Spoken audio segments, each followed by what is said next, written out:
నమస్కారం. TCN news కి స్వాగతం. ముందుగా ముఖ్యాంశాలు. మానవ విజ్ఞానం పెరగడం ద్వారానే సమాజ అభివృద్ధి. భీమవరంలో పేర్కొన్న పశ్చిమ గోదావరి జిల్లా కలెక్టర్ నాగరాణి. భీమవరం మున్సిపల్ ఉద్యోగుల పని విధానంపై ఆగ్రహం వ్యక్తం చేసిన ఎమ్మెల్యే పులపర్తి. మార్పు లేకపోతే చర్యలు తప్పవని వ్యాఖ్య. 72 మంది హైస్కూల్ విద్యార్థులకు ఉచితంగా వైద్య సేవలు అందించిన తణుకు ముల్లపూడి ఆసుపత్రి వైద్య నిపుణులు. కృతజ్ఞతలు తెలిపిన తిమ్మరాజు స్కూల్ ఉపాధ్యాయులు. తణుకు దేవాలయాల్లో నాగపంచమిని నిర్వహించి భక్తిని చాటుకున్న ప్రజలు. ప్రముఖ సినీ గేయ రచయిత సినారే జయంతిని నిర్వహించి నివాళులర్పించిన తణుకు సాహితీ సామ్రాజ్యం. ఆయన గేయాలను ఆలాపించిన విద్యార్థులు. తాడేపల్లిగూడ ఆఫీసర్స్ క్లబ్, బీవీఆర్ కళా కేంద్రాలను యథావిధిగా కొనసాగించాలి. ప్రభుత్వానికి విజ్ఞప్తి చేసిన అఖిలపక్ష నేతలు. అన్నదాత సుఖీభవ ఫిర్యాదుల పరిష్కారం కోసం గ్రీవెన్స్ సెల్లు ఏర్పాటు చేయాలి. రాజమండ్రిలో సంబంధిత అధికారులను ఆదేశించిన తూర్పుగోదావరి జిల్లా కలెక్టర్ ప్రశాంతి. విద్యార్థుల సౌకర్యాల పట్ల ప్రత్యేకంగా శ్రద్ధ వహించాలి. అమలాపురంలో ప్రైవేట్ విద్యాసంస్థలకు సూచించిన అంబేద్కర్ కోనసీమ జిల్లా విద్యాశాఖ అధికారి షైక్ సలీం భాషా. ఏలూరు జిల్లాలో చోరీకి గురైన 3456 మొబైల్ ఫోన్లను రికవరీ చేసిన పోలీసులు. ప్రకటించిన జిల్లా ఎస్పీ శివకిషోర్. బాధితులకు అందజేత. సమాజం అభివృద్ధి చెందాలంటే ప్రతి ఒక్కరూ అక్షర జ్ఞానం కలిగి ఉండాలని జిల్లా కలెక్టర్ చదలవాడ నాగరాణి తెలిపారు. భీమవరం మండల పరిషత్ అభివృద్ధి అధికారి కార్యాలయంలో వయోజన విద్యాశాఖ ఆధ్వర్యంలో మంగళవారం నిర్వహించిన అక్షర ఆంధ్ర అక్షరాస్యత 2025-26 శిక్షణా తరగతుల ప్రారంభోత్సవానికి ఆమె ముఖ్య అతిథిగా పాల్గొని మాట్లాడారు. రాష్ట్ర ప్రభుత్వం నిర్వహించిన కుల గణన ద్వారా జిల్లాలో 15 నుండి 59 సంవత్సరాల వయసు మధ్య 2,23,911 మంది నిరక్షరాస్యులను గుర్తించడం జరిగిందన్నారు. వీరిని 3 విభాగాలుగా విభజించి శిక్షణ తరగతులను నిర్వహిస్తామన్నారు. వచ్చే నెల నుంచి ప్రారంభించే ఈ తరగతులను వచ్చే ఏడాది మార్చి వరకు నిర్వహించడం జరుగుతుందని వెల్లడించారు. ఈ మన జిల్లాలో ఇంకా 2,30,000 మంది నిరక్షరాస్యులు ఉండడం అనేది చాలా బాధాకరమైన విషయం. అయితే ఇప్పుడు ఈ అక్షరాంధ్ర కార్యక్రమంలో 15 నుంచి 59 సంవత్సరాల వయసు మధ్యలో ఉన్న 69,000 మందిని ఇప్పుడు ఈ అక్షరాంధ్ర కార్యక్రమంలో మొదటి విడతగా టేకప్ చేసి 2029 నాటికి మొత్తం అందరికీ కూడా అక్షరాస్యత అందించి అందరినీ అక్షరాస్యులు చేసి ఫైనాన్షియల్ లిటరసీ, డిజిటల్ లిటరసీ అన్ని రకాలుగా వాటిని ముందుకు నడిపించాలి అనే ఉద్దేశంతో స్టార్ట్ చేసిన ఈ కార్యక్రమాన్ని గవర్నమెంట్ అఫీషియల్స్ ప్రతి ఒక్కరూ దీన్ని ముఖ్యంగా ఎంఈఓస్, ఎంపీడీఓస్ అందరూ కూడా దీన్ని ముందుండి మరి మీ యొక్క నాయకత్వంలో మన జిల్లాలో దీన్ని సమర్థవంతంగా నిర్వహించాల్సిన అవసరం చాలా ఉంది. అయితే ఎవరైతే ఈ 52 ఈ సమావేశంలో జిల్లా వయోజన విద్య deputy director CH Prabhakar, DRDA PD MSS Venugopal, DWMA APD GVK Mallikarjunarao, జిల్లా విద్యాశాఖ AD N Satyanarayana, MEPMA AO S హెప్సీబాలులు పాల్గొన్నారు. పురపాలక సంఘంలో టౌన్ ప్లానింగ్, రెవెన్యూ శాఖ పరమైన కార్యకలాపాలు ఆశించినంతగా లేవని రాష్ట్ర పబ్లిక్ అకౌంట్స్ కమిటీ చైర్మన్, స్థానిక ఎమ్మెల్యే పులపర్తి రామాంజనేయులు ఆగ్రహం వ్యక్తం చేశారు. భీమవరంలో మంగళవారం నిర్వహించిన పురపాలక సంఘం అధికారుల సమీక్షా సమావేశంలో ఆయన పాల్గొని మాట్లాడారు. గ్రాఫ్ పడిపోతుందని మున్సిపాలిటీకి చెడ్డ పేరు తెచ్చేలా ఉందన్నారు. పట్టణాభివృద్ధికి కావాల్సిన నిధులను సమకూరుస్తున్నానని హామీ ఇచ్చారు.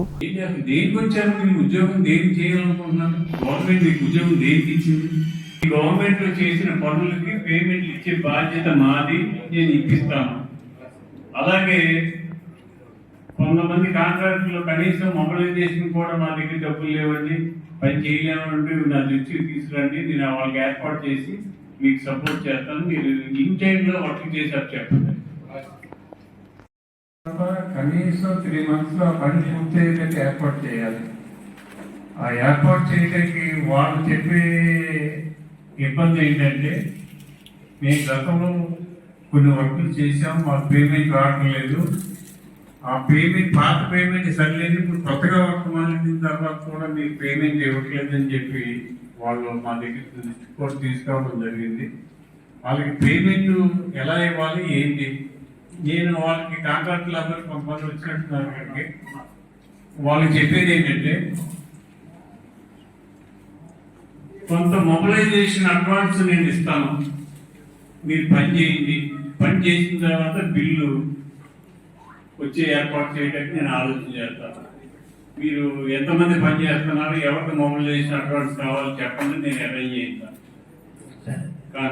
ఈ సమావేశంలో municipal commissioner K Ramachandrareddy, assistant commissioner A Rambabu, assistant city planner M Srilakshmi, municipal engineer P త్రినాథరావులు పాల్గొన్నారు. తణుకు ముల్లపూడి వెంకటరమణమ్మ మెమోరియల్ హాస్పిటల్ ఆధ్వర్యంలో పట్టణ పరిధిలోని ముల్లపూడి తిమ్మరాజు హైస్కూల్లో చదువుతున్న 8, 9, 10 తరగతుల విద్యార్థులకు మంగళవారం ఉచిత వైద్య సేవలు అందించారు. ఇందులో భాగంగా నేత్ర, దంత, గైనిక్ విభాగాలకు చెందిన వైద్యులు 72 మందిని పరీక్షించి సూచనలు, సలహాలిచ్చారు. ఈ సందర్భంగా పాఠశాల ప్రధానోపాధ్యాయులు నెక్కంటి పార్థసారథి మాట్లాడుతూ ఆసుపత్రి యాజమాన్యానికి కృతజ్ఞతలు తెలిపారు. ఈ కార్యక్రమంలో hospital deputy medical superintendent doctor M Rajagopal, CAO K Veerababu, వైద్యులు, సిబ్బంది పాల్గొన్నారు.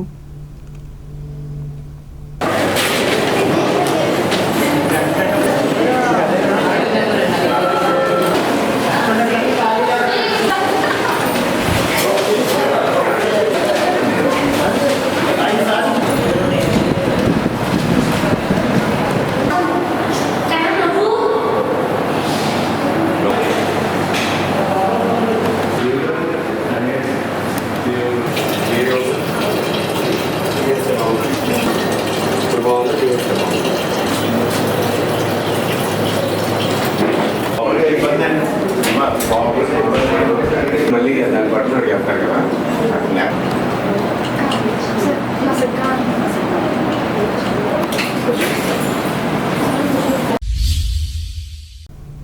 నాగపంచమిని మంగళవారం తణుకులో అత్యంత భక్తి శ్రద్ధలతో జరుపుకున్నారు. ఈ సందర్భంగా టీసీఎన్ ప్రత్యేక కథనాన్ని అందిస్తోంది. ప్రతి సంవత్సరం వచ్చే శ్రావణ మాసాన్ని హిందూ మతస్థులు పవిత్రంగా భావిస్తారు. ఈ మాసంలో వచ్చే శ్రావణ శుద్ధ పంచమి రోజును నాగపంచమి అంటారు. భారతీయ సంస్కృతిలో నాగపూజకు విశిష్టత ఉంది. ఈ మతస్థులు పామును కూడా పరమాత్మ స్వరూపంగా నమ్ముతారు. ఈ రోజున నాగేంద్రుడిని భక్తితో పూజిస్తే సర్పభయం ఉండదని, సంవత్సరం పొడుగునా ఏ సమస్యలు లేకుండా అన్నీ సవ్యంగా నెరవేరుతాయని తరతరాల నుంచి నమ్ముతూ పూజలను ఆచరిస్తున్నారు. అలాగే సర్వ ప్రాణికోటిని ప్రేమతో చూడాలన్నది నాగుల పంచమి పండుగలోని అంతరార్థం. ఇందులో భాగంగా పట్టణంలోని పార్వతీ కపర్దేశ్వర స్వామి, సుబ్రహ్మణ్యేశ్వర స్వామి దేవాలయాల్లో ప్రత్యేక పూజలు నిర్వహించారు. ఈ కార్యక్రమాలలో కార్యనిర్వహణాధికారి ముత్యాల సత్యనారాయణ, అర్చకులు అల్లవరపు శ్రీనివాస్, అల్లవరపు రఘుశర్మ, అల్లవరపు వెంకటేశ్వర కపర్ధీలు పాల్గొని ఆధ్యాత్మిక కార్యక్రమాలను నిర్వహించారు.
ఇదిలా ఉండగా మాంటిసోరీ స్కూల్ వెనుక ఉన్న ఎల్లారమ్మ ఆలయంలో కూడా పూజలు చేసి భక్తిని చాటుకున్నారు. ఈ మేరకు మనవర్తి శంకర్రావు, సుశీల దంపతులు శివునికి నాగ కవచం సమర్పించారు.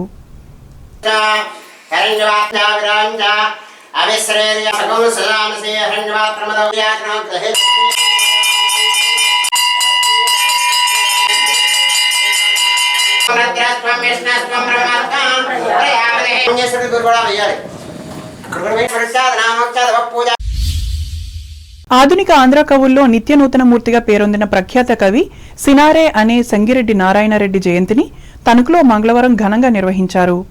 ఈ సందర్భంగా టీసీఎన్ ప్రత్యేక కథనం అందిస్తోంది. వచన కవిత్వంలో అంత్యప్రాసలను అలవోకగా ప్రయోగించి పాఠకుల మన్ననలను అందుకున్న నేటి కవి సుమారు 70 కావ్యాలను, వేలాది సినీ గీతాలను రాశారు. ఎన్నో సాహితీ ప్రసంగాలతో శ్రోతలను అలరించారు. తన ప్రసంగాల్లోనూ రచనల్లోనూ సరళంగా చలోక్తులు విసిరే సినారే పగలే వెన్నెల అనే పుస్తకంలో పాటలో ఏముంది నా మాటలో ఏముంది అంటూ వేసిన చలోక్తి కూడా అందరినీ అలరించింది. సంగిరెడ్డి నారాయణ రెడ్డి కరీంనగర్ జిల్లా హనుమాజీపేటలో 1931 జూలై 29వ తేదీన జన్మించి ఉన్నత విద్యాభ్యాసంతో పీహెచ్డీ డిగ్రీ పొందారు. అనంతరం రీడర్గా, ప్రొఫెసర్గా పనిచేసి తెలుగు భాషపై పట్టు సాధించారు. సాహిత్యం ద్వారా గ్లామర్ గడించిన సినారే 1952 నుంచి 2017లో మరణించే వరకు నిరంతరం రచనలు చేశారు. పాత కొత్తల మేలు కలయికల కవిత్వానికి అవసరమైన గురజాడ తత్వాన్ని, శ్రీశ్రీ అభ్యుదయ వారసత్వాన్ని జీర్ణించుకుని రచనలు చేయడంతో మంచి పేరొచ్చింది.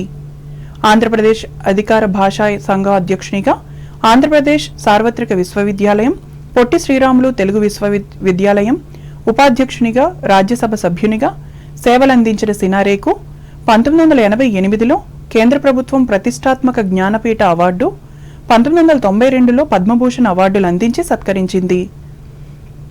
బహుముఖ ప్రజ్ఞాశాలి అయిన సినారే 2017 జూన్ 12న మృతి చెంది భౌతికంగా మనకు దూరమైన తన రచనల ద్వారా సాహితీ ప్రియుల సినీ ప్రేక్షకుల గుండెల్లో చిరంజీవిగానే నిలిచి ఉన్నారు. ఈ సందర్భంగా తెలుగు భాష సాంస్కృతిక కళావేదికగా ఉన్న సాహితీ సామ్రాజ్యం ఆధ్వర్యంలో పట్టణంలోని జిల్లా పరిషత్ బాలురోన్నత పాఠశాలలో సినారే జయంతిని నిర్వహించి ఆయన రాసిన సినీ గేయాలపై విద్యార్థులకు పోటీలను ఏర్పాటు చేశారు. అనంతరం విజేతలకు ప్రధానోపాధ్యాయులు కందుకూరి పద్మావతి బహుమతులను అందించి అభినందించారు. కాగా తెలుగు ఉపాధ్యాయురాలు నంబూరి జానకిని నిర్వాహకులు సన్మానించారు. సంస్థ అధ్యక్షులు తాడినాడ భాస్కర్రావు అధ్యక్షతన జరిగిన ఈ సాంస్కృతిక కార్యక్రమంలో ఉపాధ్యాయులతో పాటు మానవతా సంస్థ మాజీ అధ్యక్షులు ఆలపాటి సుబ్బారావులు పాల్గొన్నారు.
మహనీయులనే మరవద్దు. సత్యం కోసం సతినే అమ్మినదెవరు? హరిశ్చంద్రుడు.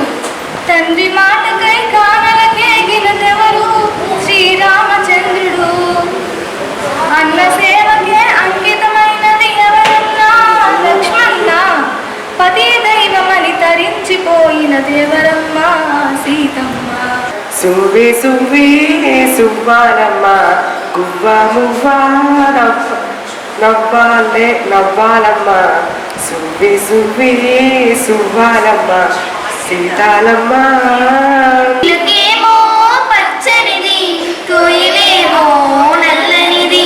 చిలకేమో పచ్చనిది, కోయిలేమో నల్లనిది. అయినా ఒక మనసేదో ఆ రెండిటిని కలిపింది. అయినా ఒక మనసే. తణుకు పట్టణ పరిధిలోని Sajjapuram senior citizens welfare association ఆధ్వర్యంలో మంగళవారం ఉచిత వైద్య సేవా శిబిరాన్ని ఏర్పాటు చేసి 26 మందికి సేవలందించారు. ముఖ్యంగా డాక్టర్ భూపతిరాజు రమేష్ చంద్రబాబు వీరిని పరీక్షించి మధుమేహం, రక్తపోటులకు సంబంధించిన నివేదికలు అందించారు. తీసుకోవాల్సిన జాగ్రత్తలను కూడా వివరించి మందులను రాశారు. నిరుపేదలకు మాత్రం మందులను కూడా ఉచితంగా అందించారు. సంస్థ ఉపాధ్యక్షులు కాయల నాగేశ్వరరావు, ద్వారంపూడి బాపిరెడ్డిల అధ్యక్షతన జరిగిన ఈ సేవా కార్యక్రమంలో జిల్లా అధ్యక్షులు అడ్డాల సత్యనారాయణ పర్యవేక్షించగా స్థానిక ప్రధాన కార్యదర్శి కోసూరు గాంధీ, సభ్యులు ఇవటూరి లక్ష్మణరావు, చేబ్రోలు సాధులు సహకరించారు. ఆంధ్రప్రదేశ్ హస్తకళల శాఖ ఆధ్వర్యంలో తణుకు సురాజ్య భవన్లో మంగళవారం నిర్వహించిన హస్తకళల అవగాహన సదస్సులో సంబంధిత నిపుణులు ఈ అంశంపై అవగాహన కలిగించారు. అలాగే లయన్స్ క్లబ్ జిల్లా గవర్నర్ గట్టిం మాణిక్యాలరావు ముఖ్య అతిథిగా పాల్గొని మన సంస్కృతి సాంప్రదాయాలకు ఈ కళలు ప్రతిరూపంగా ఉన్నట్లు చెప్పారు. ముఖ్యంగా మహిళల స్వయం ఉపాధికి ఈ రంగం ఉపయోగపడుతున్నట్లు తెలిపారు.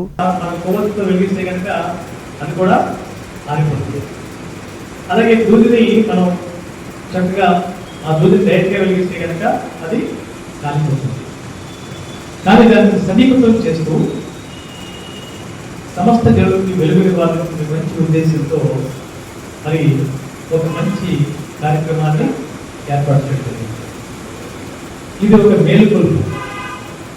ఏదైనా భగవంతుడు మనకి ఒక విత్తనాన్ని ఇస్తాడు. ఆ విత్తనం చూడడానికి చిన్నగా ఉంటుంది, కానీ అదే ఒక పెద్ద మర్రి చెట్టుని మనం ఎత్తుకోగలమా? కానీ అదే మర్రి విత్తనాన్ని నాటితే కనుక అది ఎంతో మందికి నీడనిస్తుంది, ఎన్నో పక్షులకు ఆవాసాన్ని. ఈ కార్యక్రమంలో వైఎన్ కళాశాల ప్రొఫెసర్ ఎంసీపీ అన్నపూర్ణతో పాటు డిఆర్డీఏ ప్రాజెక్ట్ అధికారులు పాల్గొన్నారు.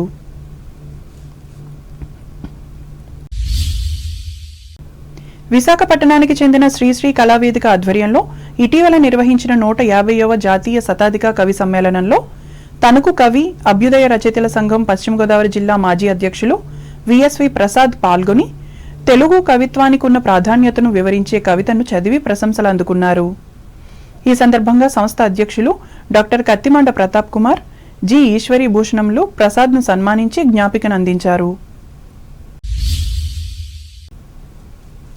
ఇప్పుడు వాణిజ్య ప్రకటనలు.